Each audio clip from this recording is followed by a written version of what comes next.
Hey everyone, so today I'm going to talk about setting up a fish tank. There's tons of beginner mistakes, so I want to go over a few things here so that if you set up a fish tank, hopefully you'll have the most success possible. Now, a lot of things about fish tanks are, when setting up, is the nitrogen cycle. Lots of people skip this or don't even understand really what it is. I've done some videos on nitrogen cycles in the past. I'm not going to go deep into what it is, but for a quick explanation, basically your fish, when they have uneaten food or any fish waste, turns into ammonia in the tank. There's going to be two types of bacteria that naturally form in the tank, and those will turn the ammonia to nitrite and then to nitrate. And nitrate is pretty safe for fish until it gets really high levels, and how you get out the nitrate is by doing water changes. So it's good to have, go down here for a second, it's good to have something like a water test kit. These aren't that expensive. You get many tests out of them, and it's very good to have.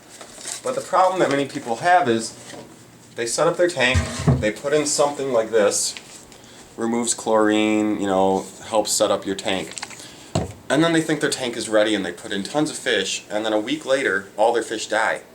That's because even if the tank water looks safe, even if you test the water, right now before I put in my fish here, my tank water was perfect. There was no nitrates, no ammonia, no nitrates. Perfect. But now that there's fish in here, now that there's living matter in here, the ammonia is going to spike. And that bacteria needs to grow to control that ammonia. And then, like I said, it'll eventually turn into nitrate, which you do water changes to get that out. Also, some plants and things will eat some nitrates and phosphates if you have plants in your tank, but you still need to do water changes. So the biggest beginner mistake is you go to the store, you buy a tank, you bring it home, you put in some of this, dechlorinator stuff, and then you just throw in fish. And that's the biggest mistake of hobbyists. What you want to do is a cycle. And you can do this with or without fish. There's other things, there's other tricks you can do. But basically there's a fishless cycle or a fish-in cycle. With a fishless cycle, you set up your tank just how it's going to be. Heater, filter, everything's set up how it's going to be set up. And with a fishless cycle, with no fish in the tank, it could take a month even for everything to happen and for that bacteria to start getting up to a good enough level that you can start putting in a few fish. It's the longest way to do it, and lots of people aren't that patient. So what the quicker way is, there's two options. Set up your tank, let it run for a couple days first, and then throw in one or two small fish, preferably fish that you want in the tank. My fish is going to be a community tank, so I've got a couple types of tetras here. But you throw in a couple fish, and the bigger the tank, the better. Also, forgot to mention this, if you're starting this hobby, get something that's of an adequate size. Don't start with like a 10-gallon. Start with like at least a 20, 30, even 55. But you're going to throw in a couple fish, and then you're going to wait about 2 weeks at least. It's going to take time for the ammonia to spike, the bacteria to figure everything out, and then after 2 weeks of those fish living, check your water conditions, probably do some water changes, there are probably some nitrates after this time, and then you can start adding in more and more fish, but don't add in a huge bunch at a time. The bacteria in the tank is going to grow to a level that can sustain the current level of fish.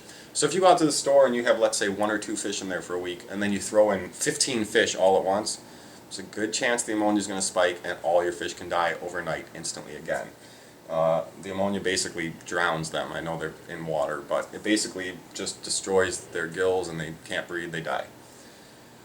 So, with a fish cycle, let your tank sit for a couple days. I know you got to be patient. That's one of the things about this hobby, especially right when you're starting, is patience.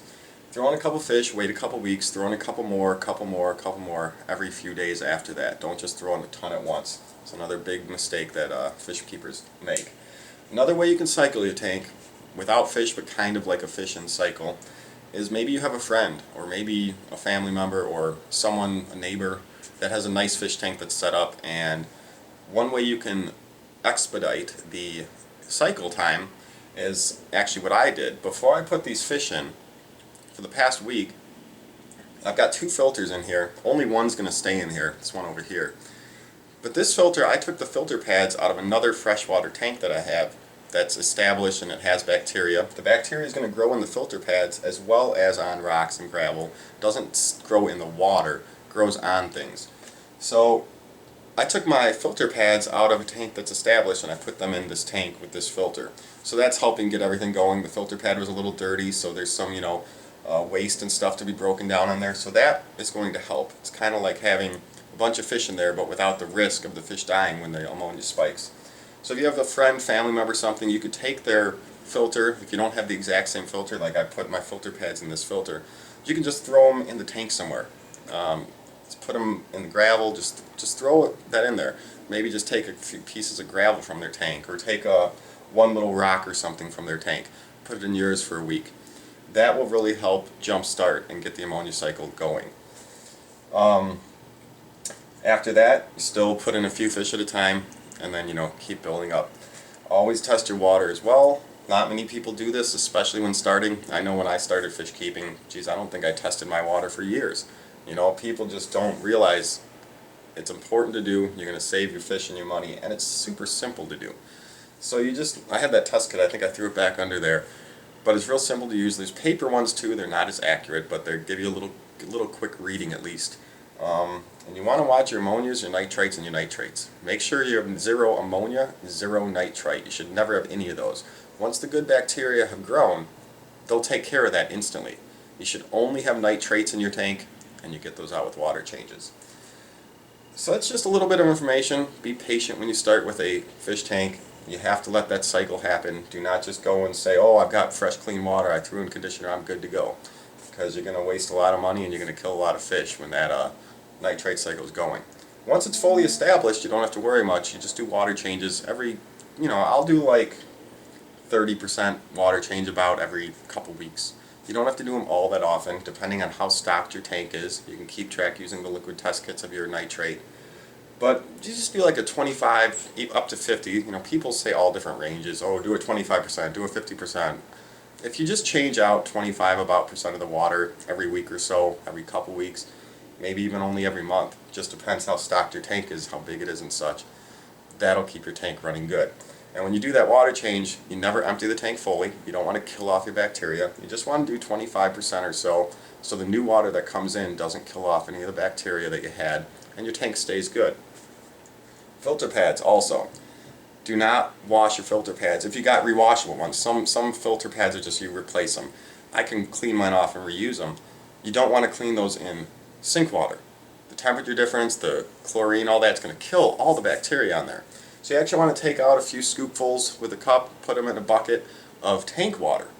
And I might have said tank water before, I meant tap water if I said tank.